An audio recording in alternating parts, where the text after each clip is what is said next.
Welcome, everyone.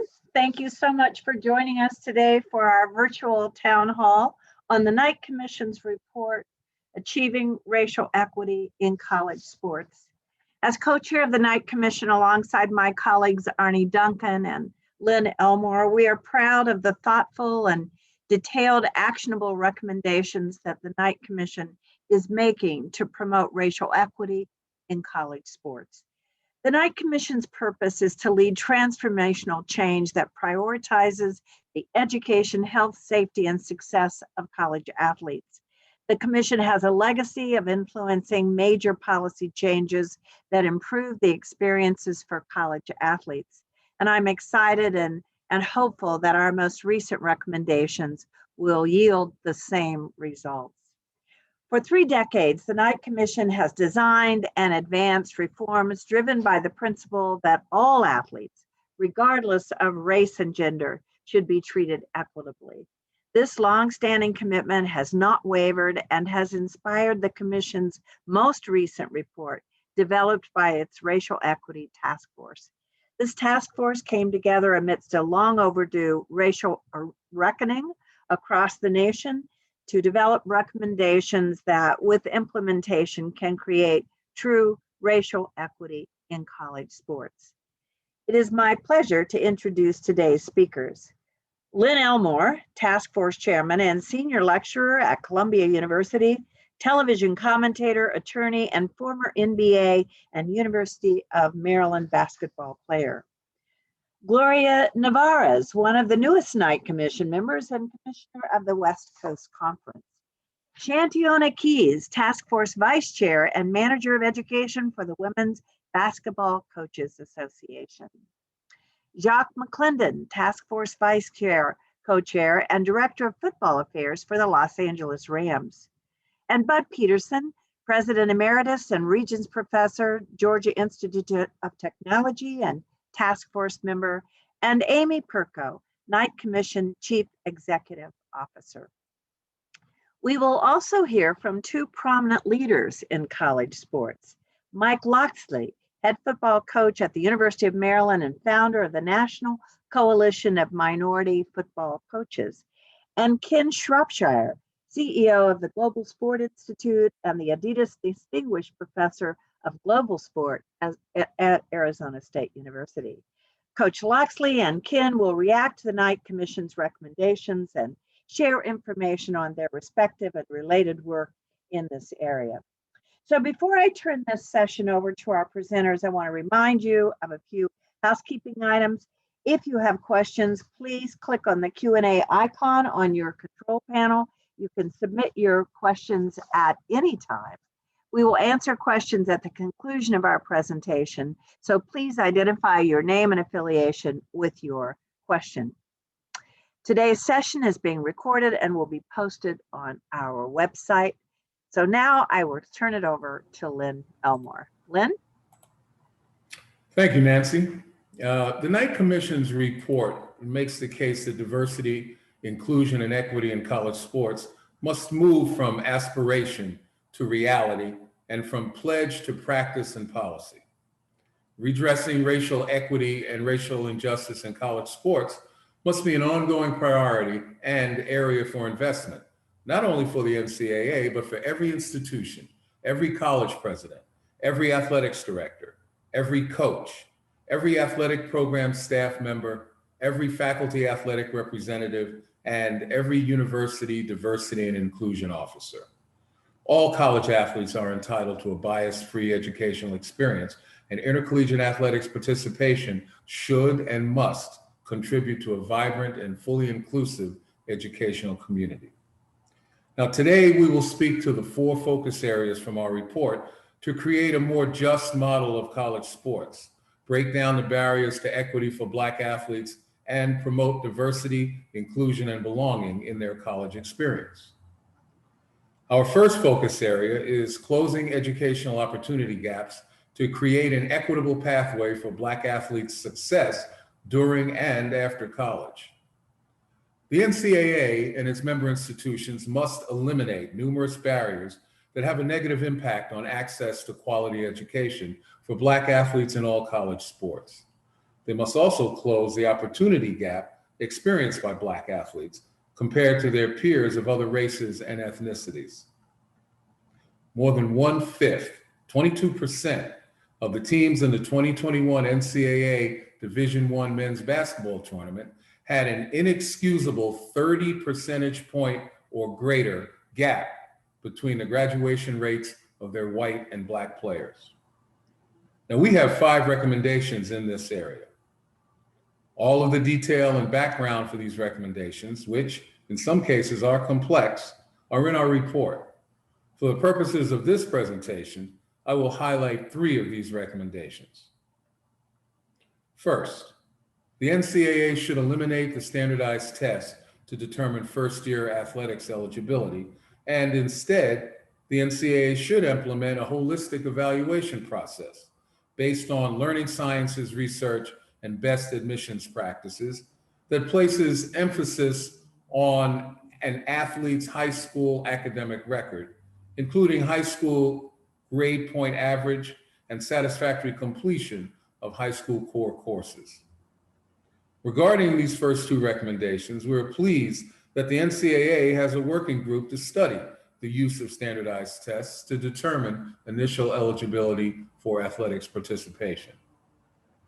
According to research studied by our task force, the origins of standardized tests, such as the SAT, have been linked to eugenics, the bigoted, discredited theory that the human race can be improved through screening and reproducing hereditary traits deemed superior and eliminating those deemed inferior. Apart from its origins, studies of standardized testing have consistently demonstrated its disparate impact on students from low-income backgrounds, many of whom are Black. As a consequence, many institutions have either ended the use of standardized tests as a prerequisite for admissions for incoming students, or made the test optional. It is now time to eliminate the use of standardized tests to determine NCAA initial eligibility. The last recommendation in this focus area that we'd like to highlight is related to closing the racial graduation gap between white and Black college athletes. In 2016, the NCAA adopted the Knight Commission's recommendation to include academic incentives in its revenue distribution. One of our current recommendations is to fund independent research to examine the criteria created by the NCAA for these incentives more closely to determine if institutions with large racial graduation gaps in the graduation success rate scores in one or more sports are qualifying for financial awards through this new academic incentive program. And if so, whether the NCAA should institute an additional standard or filter for institutions to receive funding for meeting academic benchmarks. Our second area of focus is to hold institutions accountable in recruitment and hiring to achieve diversity and equity in athletics leadership. Whether due to implicit or explicit bias or other barriers, the stark reality is that there is a lack of diversity among coaches, athletic directors, other athletic department administrators, and faculty athletic representatives, and particularly a shortage of Black and other leaders of color and staff. College presidents, athletic directors, governing boards, conference commissioners, the NCAA, and the CFP must all address diversity and inclusion gaps. The Knight Commission endorses several initiatives to boost diversity hiring, including the Russell Rule, championed by the West Coast Conference. The Commission recommends widespread adoption of the Russell Rule. I'll turn to one of our newest Knight Commission members, Gloria Nevarez, Commissioner of the West Coast Conference, to tell us more about this initiative. Gloria? Thank you, Len. As Commissioner of the West Coast Conference, I'm honored to discuss the Russell Rule. The Russell Rule requires each member institution to include a member of a traditionally underrepresented community in the pool of final candidates for every athletic director, senior administrator, head coach, and full-time assistant coach position in the athletic department.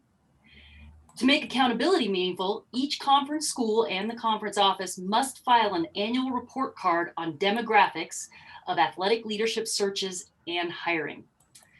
The Russell Rule is named in honor of University of San Francisco and Boston Celtic legend Bill Russell, and represents a partnership between the WCC and the Institute for Diversity and Ethics in Sport.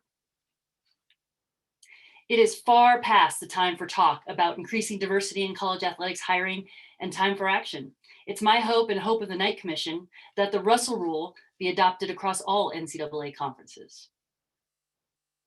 The Commission also commends the work of the College Coaches Diversity Pledge and the Lead One Association Diversity, Equity, and Inclusion Working Group, and more information about their work can be found in our report. Jacques McClendon will review related recommendations to improving diversity in football coaching leadership later in this program, and we will hear from Maryland's head football coach, Mike Loxley, who founded the National Coalition of Minority Football Coaches. And now I will turn it over to Shanteona Keys, who will talk about investing in programs that support and enhance Black athletes' college experience and promote inclusion and belonging. Our third area of focus is investing in programs that support and enhance Black athletes' college experience and promote inclusion and belonging. The Commission recommends 7 actions that should be required at all institutions to remove barriers to equity and bolster the college experience and success of Black athletes. Number 1, include in athletics administrators and coaches' contracts and performance reviews incentives for athletes' participation in educationally purposeful activities such as internships, study abroad, and engage with career services. Research consistently demonstrates the benefit of student participation in educationally purposeful activities. Unfortunately, college athletes are often unable to participate in such programming due to their rigid schedules. For Black athletes who disproportionately participate in revenue-generating sports, these opportunities are even more rare. By incentivizing coaches and administrators, we ensure Black athletes gain a whole college experience and are well-positioned for success after college. Number 2, establish a network of Black alumni and faculty to serve as mentors for Black athletes. Number 3, educate college athletes on available campus-wide resources, including mental health and career services. Number 4, provide funding for incoming Black college athletes to participate in summer bridge programs offered for the student body.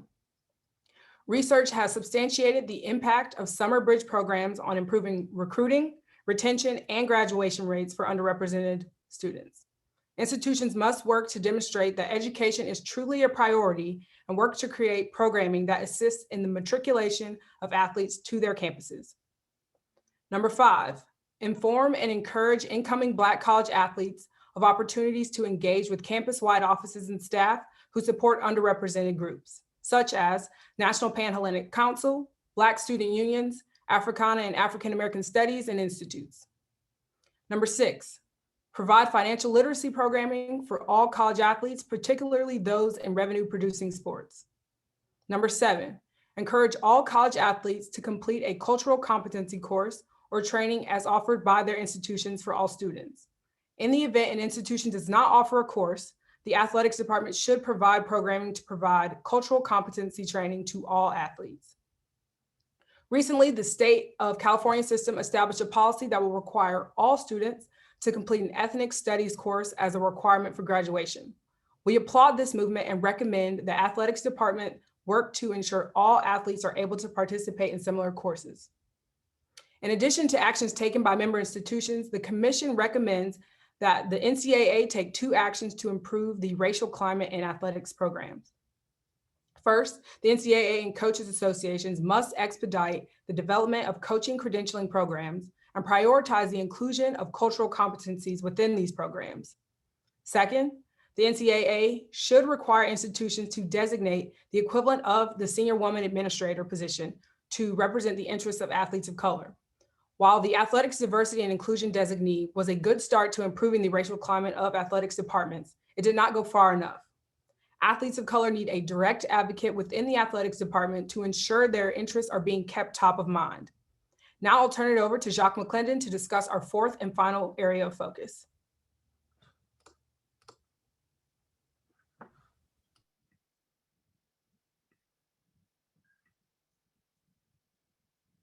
Our fourth and final area of focus is to create more equitable opportunities for Black athletes to assume leadership roles. We offer 5 recommendations. Number 1, institutions should establish mentorship programs outside of the athletics department for Black athletes. Mentorship programs should include faculty members and alumni as well. Mentors should not only enrich the development of athletes, but also serve as advocates for their experience. Research substantiates the robust benefits ensuring Black athletes have mentors.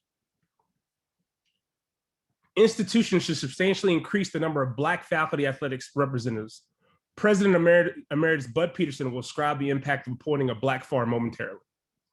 And number 3, in 2020, the NCAA asked each institution to designate a campus athletics diversity and inclusion designee. The designee does not need to be an athletics department staff member, but many ADIDs work in athletics and report to the athletics director. In these cases, we recommend that institutions establish a dual reporting line for ADIDs, requiring these administrators to report both to the athletic director and the university president or the institution's primary equity office. Number 4, institutions should incorporate specific questions to measure campus racial climate on NCAA required student athlete exit interviews. Survey results on these specific issues should be shared with the faculty athletics representative, the athletics diversity and inclusion designee, and the institutional equity office. And reports of discrimination or inequitable treatment should be discussed and addressed in tandem with the institution's equity office. Number 5, institutions should have a process for Black athletes to report any discrimination or treatment concerns without fear of reprisal. The process could include an ombudsman role to serve as a representative in the best interest of Black athletes. It could also entail hotlines and/or online reporting systems that enable athletes to express concerns about a team to an individual outside of the athletics department, similar to the requirements the Maryland legislature recently established for Maryland State universities. Finally, I'll review several recommendations directed to the college football playoff, or the CFP. First, the commission calls on the CFP to immediately take action to diversify and add independent members to its governing structure. Like the NCAA's governing board, the CFP should include a current college football athlete representative in its governance structure, as well as independent directors who might include former football college athletes. The independent director spots would help to diversify the insular governing body for this marquee event, which oversees the distribution of nearly $500 million annually to FBS conferences. Second, with regard to this distribution, the Knight Commission renews its 2017 request to the CFP Board of Managers that it set aside at least just 1% of its $500 million annual distribution to fund initiatives to boost the diversity of leadership in college football and in the Department of Athletics. The CFP currently does not devote a dime of its lucrative revenues to increase diversity in its coaching rates. It can afford to allot at least a penny of every dollar of revenue to boost D&I initiatives, which its leaders claim to be a priority. As a former college football player and current director of football affairs at the LA Rams, I know how important it can be to have a diverse football coaching staff. Currently, in the high-profile FBS, roughly half of all players are Black, and just 10% of head coaches are Black. More diverse hiring must occur in football coaching leadership. Now, I'd like to ask Bud Peterson, President Emeritus and Regents Professor at Georgia Institute of Technology and Commission member, to discuss his experience in working to enhance the Black college athlete experience as a university president.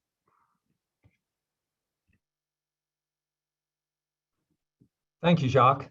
While president at Georgia Tech, I saw the impact administrators can have on the Black student athlete experience. As president, it was recommended that I appoint a Black faculty athletics representative. At the time, I could not have imagined the impact this decision would have on the student college athlete experience. The engagement between our Black student athletes and our FAR increased dramatically, and our student athletes expressed appreciation for the positive relationship that they developed with this important mentor. I urge college presidents across the country to not only appoint more Black faculty athletics representatives, but to ensure that these FARs have the necessary resources and access to flourish in their role. In addition to advocating for and supporting the efforts of our faculty athletics representatives at Georgia Tech, We also implemented a summer bridge program for our incoming freshmen. The program allowed our student athletes to arrive on campus during the summer in advance of the general student population, providing an opportunity to become acclimated with their new learning environment.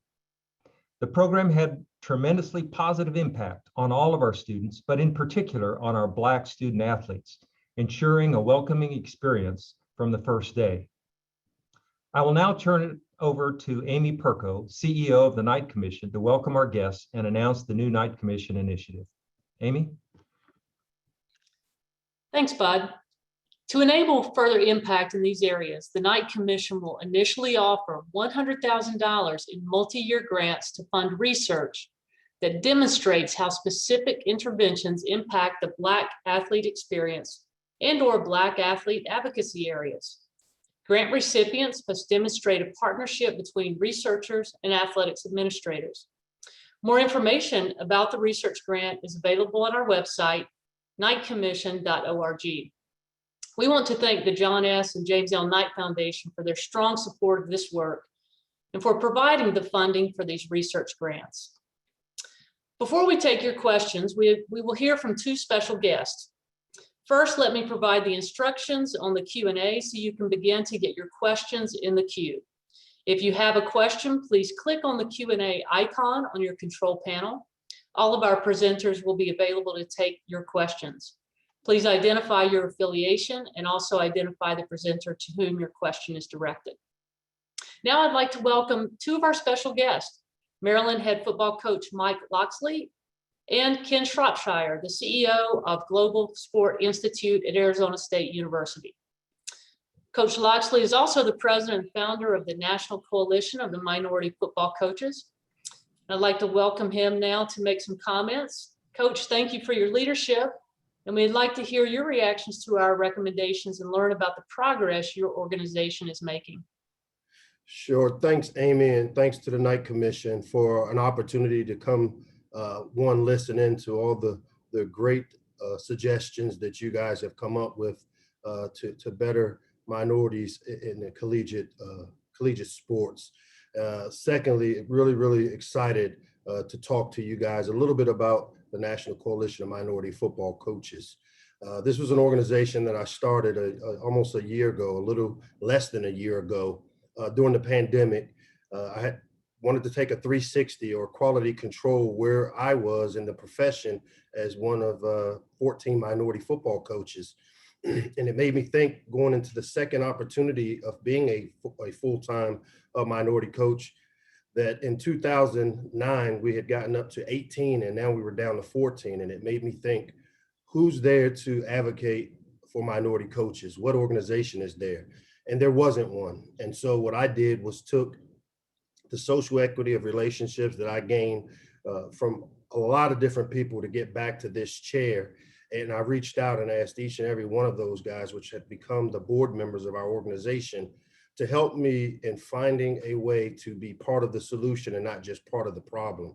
And it starts with our mission statement, which is to prepare, promote, and produce the next level of minority coaches at all levels, not just collegiately, but at the high school level, as well as the NFL. And I can tell you, in a short period of time as a young organization, at the FBS level this past season, there were 17 openings during the hiring cycle. And I can tell you the coalition was engaged in 90% of those hires, whether speaking with the hiring representatives at each institution or dealing with the search firms on the front end when it came to looking for available candidates that were qualified. It's really important for this organization to continue to see progress in achieving greater diversity in the football coaching leadership in both people of color and women. We've run extensive analytics. We partnered with an analytics company to come up with profiles of over 30 minority coaches that will give us a great mechanism to show that there are qualified candidates. As we know, there's strength in information and in analytics. We launched the coalition the Coalition Academy, April 2021, just recently, led by Desiree Reed-Francois of UNLV, one of our board members, in which we took 13 of our top candidates and paired them with industry influencers at the athletic directorship position to create a mentorship position, because for me, getting back to this seat, it really involved having people advocate for me that were influences in the collegiate football industry, and it really helped. So we look to see this academy, this coalition academy, really take off with the relationships that are developed through mentorship with some of our industry's leading influencers. We'll be hosting our first annual convention and award ceremony this coming weekend, May 29th through 30th, virtually. We've already had over 400 people register and expect to exceed 500. Really excited about being able to partner and use allies such as the Knight Commission to help us continue to push this mission forward. So thank you for this opportunity. Thank you, Coach Loxley. That's just terrific information and exciting what your organization is doing in such a short amount of time. I want to turn now to Ken Shropshire, the founder of the Global Sport Institute at Arizona State University. Ken and his group at Arizona State recently released their own study regarding career pathways for athletics directors, and a lot of ties to the work that we've talked about here today. So Ken, we'd like to invite you to share some of your key findings from the research your institute conducted, and any thoughts you have about the recommendations in our report. Thank you, Amy. Pleasure to be here. And first, I want to congratulate you all on the great work that you've done. And I think most importantly for all to focus upon is this is the kind of step that's needed. The report itself says we're moving from promise to practice. And what we have done with the Global Sport Institute, with our Global Sport Matters reports, our field studies, is to try to do just that, to deliver the data as has been done in this report, but then go that next step and deliver some best practices, make some real recommendations on what to do. And that's really what's been missing in the marketplace. I think it's still, unfortunately, necessary to give people the data as to where we are. But I think it's more important now, especially for those who we don't have to win over in this conversation, to give some guidelines. This was, for me, as I was around advising post-George Floyd, the most dominant question that people ask: what can we do now? And I think what this report really does is that highlights the next steps for me. It says, here are some things to do. I just want to pull out a couple in the brief time that I have, and really to amplify how important I think that they are. One, I'm going to personalize a little bit, the elimination of standardized tests and how much a test can control someone's life. I tell this story not frequently enough, but as I was coming out of high school, I was a pretty good football player. I had a scholarship offered at Stanford, but if you do not get at least, and it sounds nominal, 1,000 back in the old scoring system on the SAT, we can't let you in. The first time I took it, I did not get at least 1,000. And I will tell you, when I finally did get a score that worked, it was exactly 1,000. And 50 some years later, I look back and think about what an impact a test could have had on my life in terms of what directions I went into. The other thing that I think is really set out here well, and the conversation has just begun, is the idea of institutions that are exclusive, that is exclusive based on who they admit, versus those that are inclusive. And that is those who say, we welcome everyone, and we know our job is to educate. We know our job is to provide you with opportunity. And the more this report moves institutions and leaders of institutions to think about this inclusivity, rather than being exclusive simply by test scores, simply by data upon admission, rather than what you accomplish with the men and women that you admit. That to me is the most important. The last piece that I want to highlight in my brief time is the Russell Rule and the universality and the possibilities of that. I can only say in this brief time that we've got to be careful and understand kind of the shortcomings of the Rooney Rule. But what we do know is the Rooney Rule is fine, but we need the Rooney Rule plus. So the conversation about the plus is so important about what else can come along with the Russell Rule. So again, we're trying to do a lot of the same kind of work at the Global Sport Institute. I appreciate what's going on. Continue the great work, and I thank you for this opportunity. Thank you, Ken, and we appreciate the work that your group is doing. And for those who are interested in reading your most recent report, I think you can find that on the Global Sport Institute website, and it's terrific information. So we want to move now to the Q&A, and just to give folks, we've got a lot of questions in the queue already. So we'll start out with a question to Shanteona Keys and Jacques McClendon. And Coach Loxley, just to let you know, you're on deck. The second question's coming to you. But our first question is from Katie Harbert at the University of Oregon. Through our student athlete development program, we offer a robust mentor program, leadership opportunities, financial education, and other support opportunities for student athletes with a specific intention to have speakers and mentors from diverse backgrounds. Our challenge is that we struggle to get student athletes of color to participate and take advantage of what is offered. How do we get them to engage and participate? Well, first I'll say it's great to hear that your student athlete development program is so robust and working toward closing the racial equity gaps that already exist. So one of the obstacles to engagement and participation is lack of time. As we all know, college athletes already have an incredibly pressing schedule. So sometimes, because that's difficult to be a part of these programs or take advantage of these programs. So administrators and coaches need to make these programs a priority. And to engage them, it's critical that the coach, athletic department faculty member, or even a student athlete leadership member, someone that they know and trust, is encouraging them to take advantage of these programs. Yeah, I'll just piggyback on my co-vice chair, Ms. Keys. I think she made an unbelievable point about some of the barriers of entry to these programs. And, you know, we talk about two other major issues with these programs is the relevancy of the content and also meeting them where they are, right? You know, today's athlete is very empowered. And so the programming should be engaging and relevant to this generation. You know, additionally, when college athletes hear from their mentors, coaches, or teammates about what a great and positive experience this program has had, they're more likely to engage.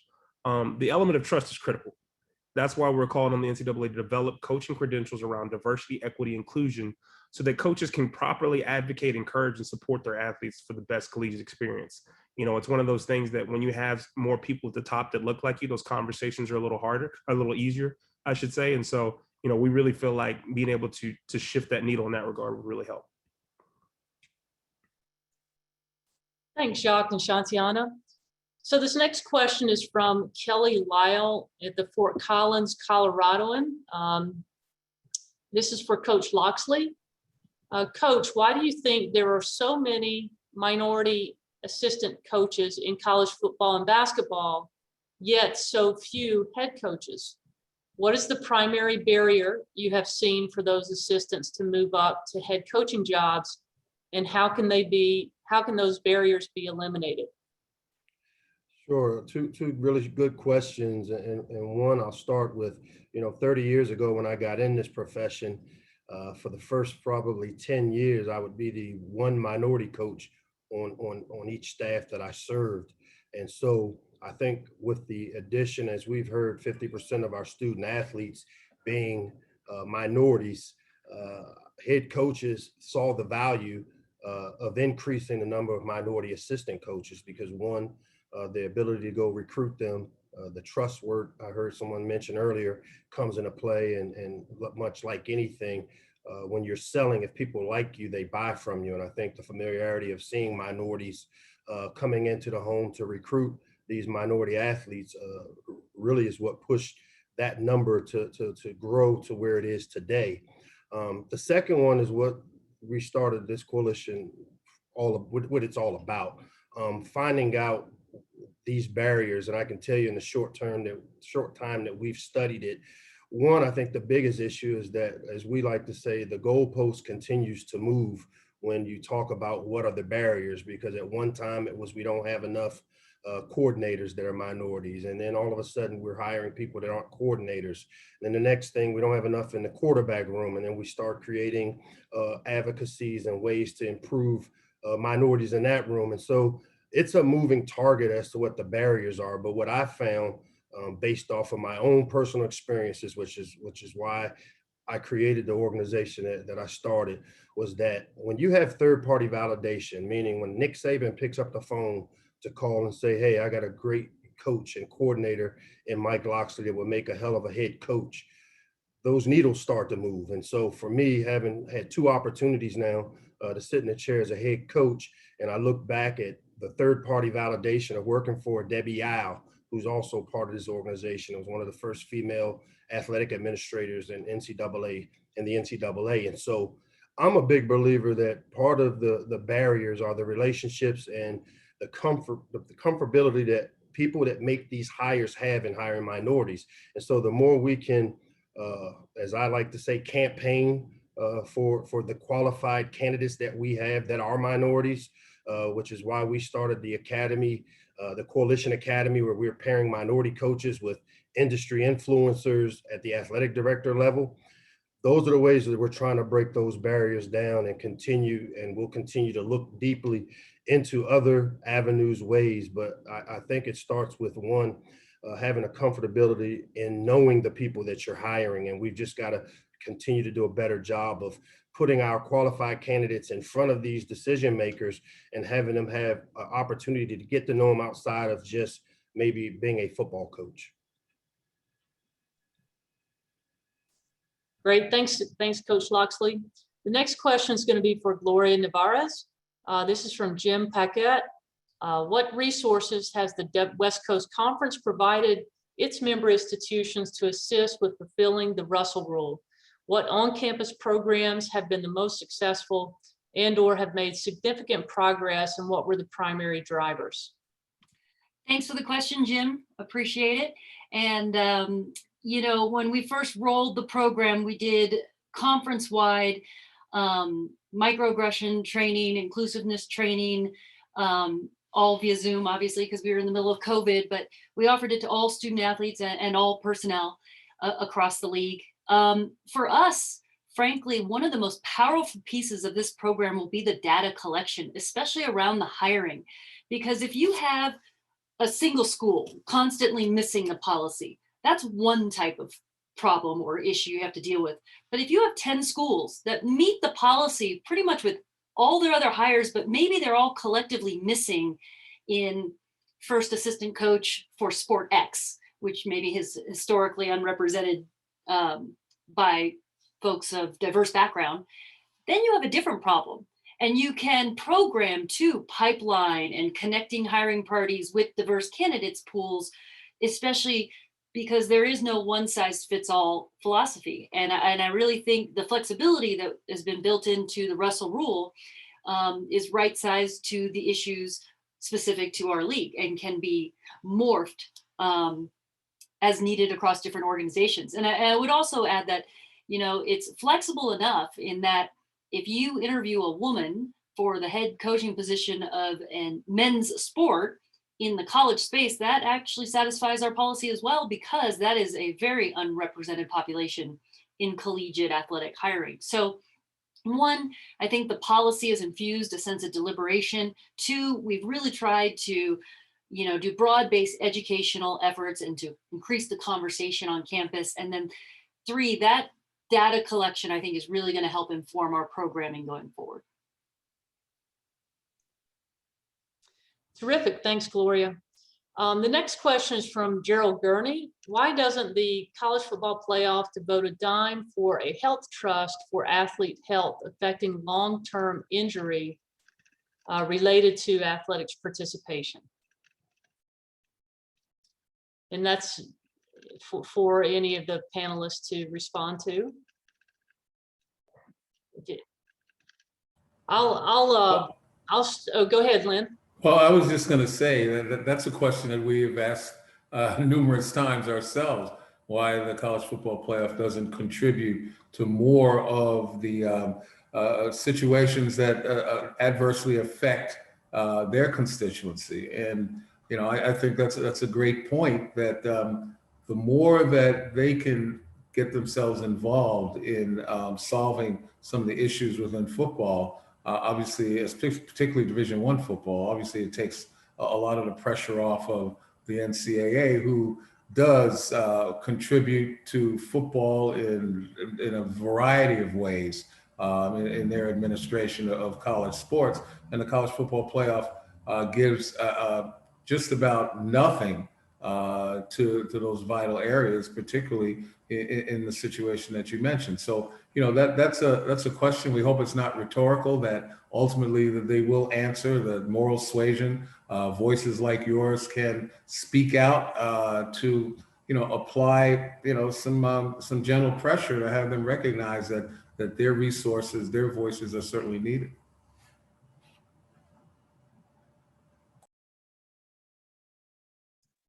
Terrific. Thanks, Len. We have a question, a couple of questions here. Let me go to Len. I'll go to you again. Mark Hyman, the director of the Povich Center for Sports Journalism at the University of Maryland, asked, what recommendations, if any, do you favor with regard to disclosure of hiring, retention of Black athletic department employees at NCAA schools? Should these data be collected and released annually to the media and to the public? I think that that's a great idea, holding institutional feet to the fire, so to speak. And the best way to do it is to collect data and to have that data be assigned to the various institutions for scrutiny. I mean, the only way that you're going to get compliance is to have people take responsibility. And so data collection, whether it be by a third party, independent of the NCAA, or by the NCAA itself, certainly to be able to collect the question of hiring over a period of time, the question of retention as well, I think is extremely important and would certainly be useful in not only tracking, but enforcing the recommendations that we've set forth. Thanks, Len. I'll add one point to that. As part of many years ago now, the all institutions had what was the NCAA had a certification program, and the hiring data was a component of data that was collected during their own self-study process, and that was made public. You know, they went through the certification process, but now all institutions do report those data to the NCAA, and they're able to see a dashboard that shows kind of the composition of staff. You know, really just with a simple click of looking at that institutional dashboard, and that's something that certainly the campus president, the board of trustees, and others have access to. But certainly is something that, you know, could be considered as a disclosure requirement, because it certainly is. Those are data that are readily available. So we get moving forward with several questions here, and I think we'll ask Ken Shropshire, Coach Loxley, if you have some thoughts about this one, as well as Bud Peterson. It's really directed toward leaders involved with Power 5 programs. And the question is from Roman Oben, and he asked whether financially successful athletic departments, such as those in the Power 5, should drive the bus and pilot these kinds of recommendations and create a successful model for other schools to follow. I'm happy to start off. I think it's a great idea once again. And I think what will happen with this kind of thing, especially as markets open up in a sense with NIL and otherwise, that's necessarily what's going to happen. In order to compete for the best, you have to be seen and believing and actually activating, in a sense, that you are being more inclusive, that you are focused on programs that increase diversity and otherwise. So I do think that there's a great possibility. I mean, you know, all the proof comes with what actually occurs in the future. But if you're going to be a leader, competitively, these are the kinds of things you're going to have to do. I'll jump in here, Amy. I think that, you know, that's a great idea. I mean, those programs should be leading in all aspects of intercollegiate athletics, but I would maybe push it back to the NCAA a little bit. They have a number of programs and ways that the NCAA supports innovative and new and creative programs. And it'd be nice to see at the NCAA would take the responsibility for funding some pilot programs that help address some of these initiatives that we put forward. And then those pilot programs could go, the successful ones could be more broadly implemented. And I agree with both Ken as well as Bud that, you know, college football is obviously the engine that drives the train from a financial standpoint. So we should be leaders in support of these types of recommendations as well. And I do think with our work that we work with the NCAA, obviously to create the monetary help to create these, because as we all know, in the financial climates that some of us are in, that there are some schools doing better than others to provide the resources. But I do think there should be a little help from the NCAA with allowing us to put in some of these recommendations that would be costly for some organizations. Thanks to all of you for those comments. The next question is from Deborah Stroman, and Deborah's asked a question that has more campus-wide implications. Many Black athletes at historically white universities only feel safe and comfortable in their athletic facilities and with their teammates. What can be done to advance the other, and most important, the academic experience part of the campus to embrace Black athletes as respected students?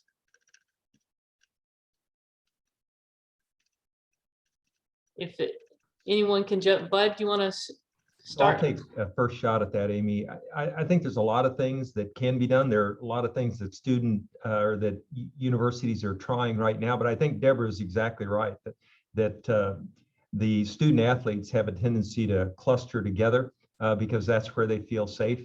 I think having programs that try to involve and engage all student athletes in some of the more traditional programs that are available to the non-student athletes. An example is internships. We have about 400 student athletes at Georgia Tech. Several years ago, we started an internship program, summer internship program for student athletes. The year before last, while I was still president, we had 85 student athletes that participated in that internship program. Now, 85 out of 400 doesn't sound like very many, except you have to recognize that about a fourth of those student athletes are graduating, and another fourth are incoming freshmen and not really positioned, or incoming first-year students not really positioned to be or to have an internship. So roughly on the order of 40% of the student athletes are able to participate in an internship. And to try to find a way to engage these Black student athletes, and all student athletes for that matter, but particularly the Black student athletes in the experiences that the rest of the student body has an opportunity to participate, so that they actually feel like they're part of the student body and not on an island out with the rest of the athletics department. Amy, if I may, I mean, one of the other important things would be mentorship programs, you know, not only within the athletic department, but also outside. And that would include faculty members and alumni as well. You know, also you have measurements and getting input from the student athletes themselves as to, you know, what they would see and deem improvements in the environment. And institutions certainly need to listen to that. And then finally, if there are fears out there, and it's been mentioned, to have some method by which athletes can report without fear of reprisal, you know, any issues that they may have. And I think it's real important. I think the state of Maryland has an educational code, a law essentially that establishes a hotline and an online reporting system that lets athletes express their concerns. So, you know, they can go out and essentially report anything that has created a situation for them that makes them feel uncomfortable without fearing, as I said, reprisal. I think those things in place give athletes a better feeling, a more comfortable feeling as to their presence on campus. May I take a shot at this as well? I think that number one, great question. And I would double down on what Bud and Lennon said by also adding a little bit as well, that I think that we really need to figure out the normalization of these PWIs diversifying their own student population, right? I think that when you look at what athletes have and why they cluster together is because I can tell you right now, during my student athlete experience, I was a African-American from a low income family. And when you look at the rest of the student athlete population at a place like the University of Tennessee, other than outside of the athletic realm, there are not many people that look like me, think like me, and have been in situations like I've been. So that was one of the reasons for, let's call it that safety, because when you talk about people of like-minded, like, those are the only people you recruit on campus, right? For the most part, is those athletics. So I would put pressure on the admissions offices of some of these PWIs to diversify the student population from a normalcy standpoint. So there would be more people to integrate with, one. And I think that, just what Len and Bud said, right? I think that the more we can also get these leadership positions to be diverse, that will allow that implicit bias to go away as well. Because what happens is that you have people making decisions that can't see through these lenses. They've never seen through these lenses. And I think that the more that we can drive that needle of just having some representation at top, the bottom will feel the bottom will feel that, rising tides lift all boats. And so I really feel that we have to find a very strategic way to have more diversity in leadership. If there were, Dr. Chris Howard, who was on our night commission, is a strong African-American male that was a former college football athlete, right? And look at some of the things that he's able to bring to the table at Robert Morris, just because of the lens he sees through, right? And so I think the more we can get that, the more we'll move the needle. And I'm not saying it has to be that president route, but it has to be somebody with a seat at the table. The problem is when you look at the table, there's nobody that looks like me at the table. Until that changes, that implicit bias is going to last. So we got to keep driving the needle, keep shifting the needle forward and diversifying that leadership track. Thanks to all of you for the engagement in that question. Here's a follow-up that's a little bit along the same lines. And Coach Loxley, Jacques, you may want to chime in on your thoughts on this. From Dr. Steve R. Parker at the University of Kentucky College of Education. Research in centrality theory appears to indicate that if a person is not in a leadership position at an early age, the chances of them being in a leadership position later in life is slim to none. In college professional football, a great number of assistant Black coaches will never reach the level of defensive or offensive coordinator. What can be done to give Black coaches more opportunities to be coordinators? In essence, that this will give the Black assistant coaches better opportunities to become head coaches. Yeah, I'll dive into that first, and that's part of the mission of our coalition is to prepare. We've created a lot of programming. Coaches learn from other coaches, and so we want to use our network of coaches and coordinators, head coaches, as well as GMs and athletic directors to prepare that level for those positions. The coordinator position is the next step from an assistant, and I think the more programming that we do to teach our membership, or guys or girls or people of color that want to become coordinators, what it takes to get to that level. And so we've put together some year-long programming to basically help take the assistant that wants to be a coordinator through programming that allows us to give them the necessary tools as well as the resources to have these opportunities. And so, I saw this with the NFL this year in terms of there was a big leap in, though they didn't maybe meet the standard that we were looking for with head coaches, there were a number of minority candidates that made the jump to coordinator as well as general managers. And so I just think it's a part of the resourcing and programming and giving the tools to the assistant coaches at a young age, whether they're young assistant coaches that thrive to be coordinators, that we can put together the different programming necessary to help them obtain the goals that they want to reach. Completely agree with Coach Locke. Unbelievable job of what he's doing with the coalition and how he's raising, diverse candidates to be able to procure these positions. Because at the end of the day, it's something that we're seeing with the NFL, right? It's all about policy, right? When you talk about equality, we're not there yet because we're not all on equal ground. It's about equity. And equity comes with finding positions and tracks for these young coaches, administrators to be able to have the room to grow.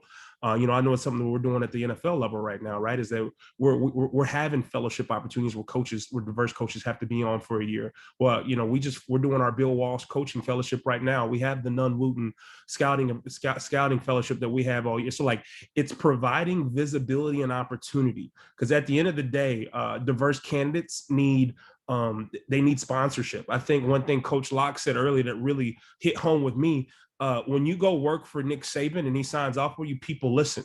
And I think it's all about having these influential people in the right position to provide the platforms for sponsorship. Because at the end of the day, there's plenty of great candidates, diverse, black, white, yellow, whatever it may be. But it's all about being strategically placed to where people sponsor you to move up. And I think that's all we're asking is diverse candidates is having that opportunity to be able to sit at the seat, have that interview. But what it's going to take is the people at the top that may not be as diverse is to pull us up, because we're definitely behind, and we're talking about 200 years of systemic problems that we're trying to catch up with, and it's not going to happen overnight. But what we do need is we need allyship. We need people that are truly on the bus and willing to carry the torch to pick us all up. Because just like I said earlier, rising tides lift all boats. And when you look at what the WCC did with the Russell Rule, I do not know how that is not adopted by every institution in the NCAA. Because at the end of the day, if you have we're not talking about your results. We're talking about the problem is it's not a diverse process. And because I promise you, if you have a diverse process, you're going to see more diverse people actually get into these roles. And so until we have the policies in place to be able to strategically place and give these people these opportunities, we're going to be singing the same song. So definitely love what Coach Locke is doing with the coalition and what Gloria has done with the Russell Rule, but we need more of that. And we truly need the people at the top in terms of the opportunities with these Power 5 institutions to adopt it as well. Because, just as Coach Locke said, football drives the boat, so they need to carry the torch. And so until that happens, we won't see the needle move. And I'm just very encouraged by having Coach Locke's and Gloria and Ken Shropshire here, 3 people in the industry that are truly trying to move the needle, and also working with the Knight Commission, and also have some of my NFL colleagues on this call as well, because we're all just trying to move the needle forward. And I think that it truly is going to take all of us to be able to do that. And so until we have these policies in place, we're going to be having these same conversations and beating down the same door. So we need people to truly jump on the ship, be allies, and let's go forward. Thanks so much, Jacques and Coach Loxley. I think we have time just for about one more question, and I do want to get, sorry we could not get to all the great questions we have, but I do want to get this one in, and Len, if you have some comments you want to make about it. But the question is from Jay Rosner, Executive Director of the Princeton Review Foundation. Basically, he asked, shouldn't the Knight Commission credit the efforts of the BCA, led by John Thompson and John Chaney, who raised the critique of test scores and initial eligibility decades ago, as energetic but unfortunately unsuccessful visionaries and early promoters of the policy recommendation of the elimination of test scores in initial eligibility? Absolutely, and I might add George Raveling, who's kind of my mentor as a head coach as assistant coach in Maryland, but certainly as a head coach at various schools, Washington State, Iowa, and USC. All of them, led the push for equity in determining eligibility, and certainly the idea of the test scores and the eugenics and others, that's become evolved thinking. But they certainly were the genesis of the thought process that essentially this was unfair for athletes, particularly athletes in underrepresented areas, and certainly of low income, and particularly Black athletes. So yes, they absolutely deserve credit for the start. And I think continuing with the NABC, we certainly have received an awful lot of support from them. Tommy Amaker and Frank Martin, who chaired their Racial Reconciliation Committee, and certainly Craig Robinson, who is the new executive director. They've been hugely supportive of what we're doing, and they informed us in many ways of the basis for our recommendation beyond the expert opinions that we've researched, and Jay Rosner obviously was a part of that as well. But yes, John Chaney and John Thompson particularly are the pioneers. They're the ones who got this conversation truly started, and we certainly owe them a debt of gratitude. Thanks, Len. And thank you all for joining us today. We want to encourage you to read an op-ed by Shanteona Keys and Jacques McClendon, published just today in The Athletic. And we also hope that you will read our full report accessible on knightcommission.org. Thank you again to the Knight Foundation for their support of this work. Thank you to our presenters and guests today. And thanks to all of you for joining us, and have a great day.